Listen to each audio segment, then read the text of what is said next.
Para sahabat Rasulullah Sallallahu Alaihi Wasallam ketika perang Khaybar, kan, dengan kaum Yahudi.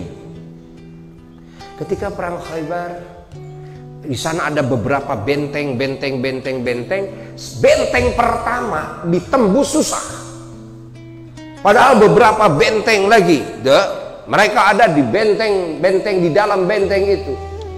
Sulit pasukan muslimin menembusnya, satu benteng aja sudah sulit. Akhirnya sampai tidak menemukan solusi. Dengan cara apa ini?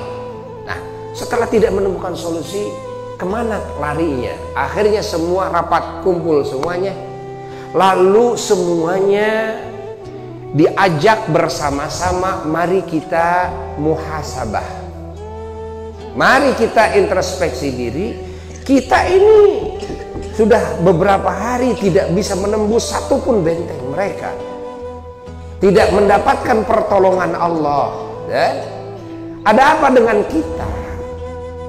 Ada apa dengan kita ini? Coba mari kita muhasabah. Barangkali di antara kita, saya atau kalian, ada melalaikan perintah Allah, yang wajib atau yang sunnah, atau ada yang berani melakukan maksiat, walaupun hanya dengan hati saja maksiatnya, kan? Coba periksa. Akhirnya merenung semua, dan namanya para sahabat, orang-orang yang sudah melakukan, kan, ketakwaan dengan benar, dohirnya, batinnya, keyakinannya tidak diragukan, kecintaannya tidak diragukan, ya, ta'zimnya tidak diragukan, ketaatannya tidak diragukan, keilmuannya tidak diragukan, pengamalannya tidak diragukan. Seluruh yang diperintahkan oleh Allah dan Rasulnya, beliau menjalankannya dengan benar, dengan zahirnya dan batinnya. Begitu semua merenung, semua menemukan hal yang sama. Apa hal yang sama? Bahwa ada satu sunnah Rasulullah Sallallahu Alaihi Wasallam yang tidak kita lakukan, kan? Apa? Bersiwak. Allah, ini sunnah Rasulullah yang tidak kita lakukan, bersiwak.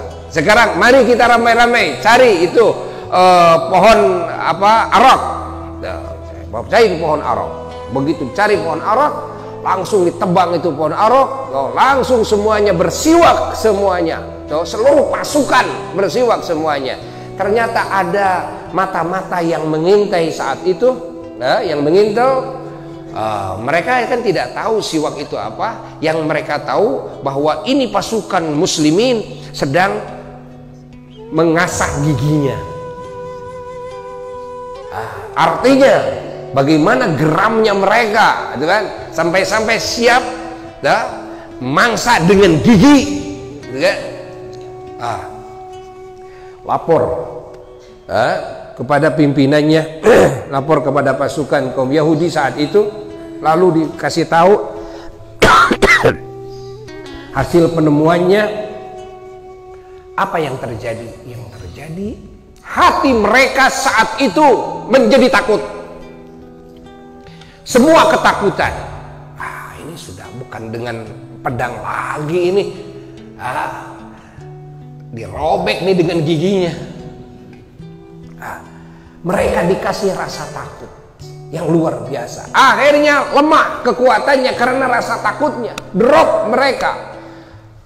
Langsung benteng pertama, benteng kedua, benteng ketiga, jebol semuanya. Sampai semuanya bisa dikalahkan dalam waktu yang sangat singkat. Subhanallah. Dan dengan apa bisa mengalahkan dan mendapatkan pertolongan Allah? Dengan takwa. Dengan takwa. Ini masalah besar ini. Mengalahkan kaum Yahudi masalah besar. Kan? Bukan cari nasi hanya satu piring dua piring, bukan. Ini kan masalahnya masalah yang kecil, tapi itu masalahnya besar. Masalah kecil saja kita tidak dapat solusi.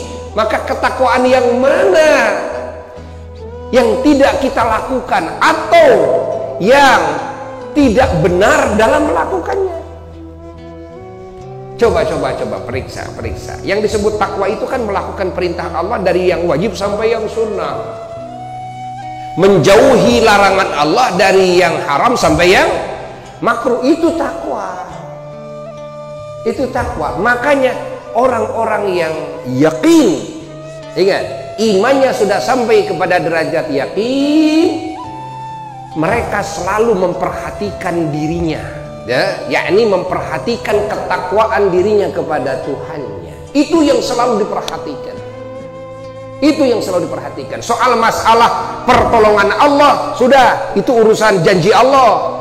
Soal masalah rizki dari Allah yang tidak disangka-sangka, itu sudah janji Allah, tidak usah dipikirin lagi. Kok Allah sudah janji kok. Yang harus dipikirin bagaimana syarat untuk menghasilkan janji Allah, yaitu takwa. Itu yang terus difikirkan, diperhatikan siang dan malam. Kerjaannya adalah menyempurnakan ketakwaan, dan kerjaannya adalah melakukan perintahan Allah, menjauhi larangan Allah, sehingga hari-harinya makmur dengan warna-warni ibadah kepada Allah, baik ibadah qalbiyah maupun ibadah lisaniyah maupun ibadah yang dilakukan oleh anggota badan, yakni badaniyah az-zahirah. Sehingga para sahabat, para tabi'in, beliau mendapatkan pertolongan Allah yang tidak disangka-sangka.